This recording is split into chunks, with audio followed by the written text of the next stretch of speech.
আসসালামু আলাইকুম ও রহমতুল্লাহ।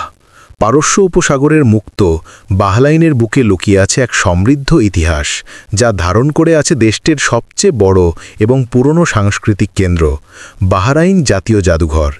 এটি শুধু একটি ভবন নয়, এটি ৬,০০০ বছরের দীর্ঘ এক সভ্যতার নীরব সাক্ষী। মানামার প্রাণকেন্দ্রে সমুদ্রের কোল ঘেঁষে এর আধুনিক স্থাপত্য শৈলী আপনাকে স্বাগত জানাবে এক বিস্ময়কর টাইম মেশিনে। ১৯৮৮ সালের ১৫ই ডিসেম্বর এটি জনসাধারণের জন্য উন্মুক্ত করা হয়।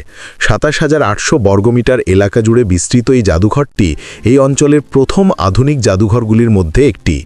আজ আমরা এর এক একটি গ্যালারিতে প্রবেশ করে জানতে চেষ্টা করব বাহরাইনের হারিয়ে যাওয়া সভ্যতার কথা, তার রীতিনীতি এবং সংস্কৃতির প্রতিটি পর্যায়ে। আমাদের যাত্রা শুরু হবে দিলমুন দিয়ে। খ্রিস্টপূর্ব ৫,০০০ সাল থেকে খ্রিস্টপূর্ব ৪০০ সাল পর্যন্ত টিকে থাকা এই প্রাচীন সভ্যতাটি একসময় মেসোপটেমিয়া ও সিন্ধু উপত্যকার মধ্যে এক গুরুত্বপূর্ণ বাণিজ্য কেন্দ্র ছিল। জাদুঘরের ৩টি হল এই দিলমুন সভ্যতার জন্য উৎসর্গীকৃত। প্রত্নতাত্ত্বিক নিদর্শন এখানে দেখতে পাবেন দিলমুনের অনন্য শিলমোহর, যা সেই সময়ের বাণিজ্য ও প্রশাসনিক ব্যবস্থার কথা বলে। আরও সেই সময়ের ধর্মীয় বিশ্বাস কেমন ছিল। গিলগামেশ মহাকাব্য। এই হলে একটি ফলক দেখতে পাবেন, যেখানে গিলগামেশ মহাকাব্যের একটি দৃশ্যের চিত্রায়ন করা হয়েছে। এই মহাকাব্যেই বাহরাইনকে দিলমুন বা স্বর্গোদ্যান হিসেবে উল্লেখ করা হয়েছিল। দিলমুন হল আপনাকে নিয়ে যাবে সেই প্রাচীন যুগে, যখন বাহরাইন ছিল সভ্যতার এক ঝলমলে মুক্ত।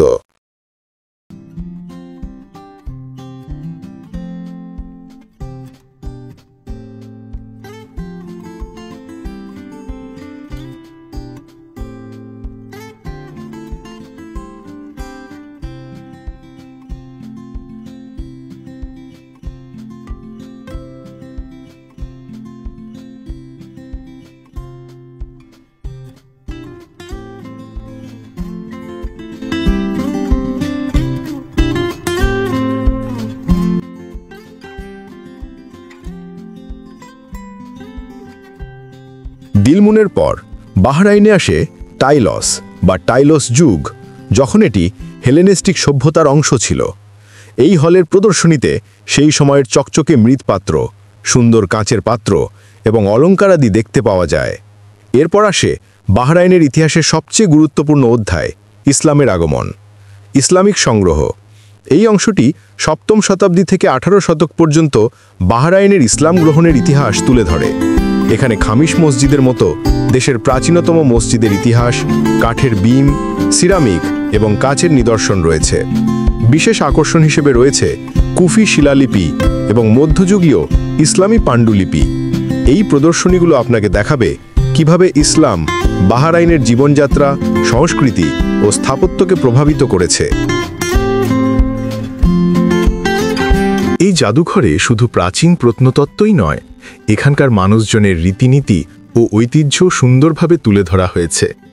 এই হলটি ১৯৩২ সালে তেল আবিষ্কারের আগে বাহরাইনের সংস্কৃতিকে প্রদর্শন করে। জীবনের পর্যায় এখানে জন্ম, বিবাহ এবং অন্যান্য উদযাপনের ঐতিহ্যবাহী অনুষ্ঠানগুলি মূর্তির মাধ্যমে ফুটিয়ে তোলা হয়েছে। দেখা যায় পুরনো লোক চিকিৎসা পদ্ধতি এবং ঐতিহ্যবাহী গল্প বলার রীতি। ঐতিহ্যবাহী বাণিজ্য ও কারুশিল্প এই হলটিতে রয়েছে একটি প্রাণবন্ত ঐতিহ্যবাহী বাজারের অর্থাৎ সুকের রেপ্লিকা। এখানে তাঁতি, কাঠমিস্ত্রি এবং স্বর্ণকারের কাজ দেখানো হয়েছে। প্রদর্শিত হয়েছে ঐতিহ্যবাহী মাছ ধরার সরঞ্জাম ও নৌকার মডেল। এর মাধ্যমে বোঝা যায় তেল অর্থনীতির আগে বাহরাইনের মানুষ কিভাবে জীবনযাপন করত।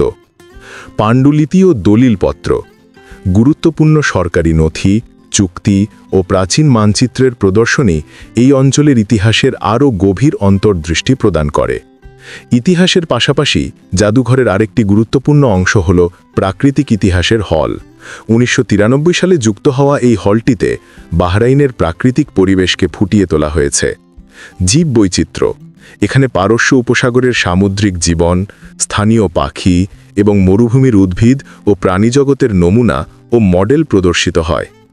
ইন্টারঅ্যাক্টিভ ডিসপ্লেগুলি বিশেষ করে সামুদ্রিক জীবন সম্পর্কে জ্ঞান দেয়। জাদুঘরের স্থাপত্য ডেনিশ স্থপতি ক্রোন ও হার্টভিগ রাসমুসেনের নকশা করা এই ভবনটি নিজেই একটি শিল্পকর্ম। এর সাদা ট্র্যাভারটাইন মার্বেল এবং সমুদ্রের দিকে মুখ করে থাকা অবস্থান এক দারুণ দৃশ্য তৈরি করে।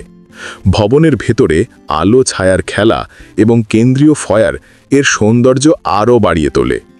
জাদুঘর কমপ্লেক্সে একটি শিক্ষা হল, একটি ক্যাফেটেরিয়া ও একটি সুভেনিয়ার শপও রয়েছে, যা দর্শনার্থীদের অভিজ্ঞতাকে পূর্ণাঙ্গ করে তোলে।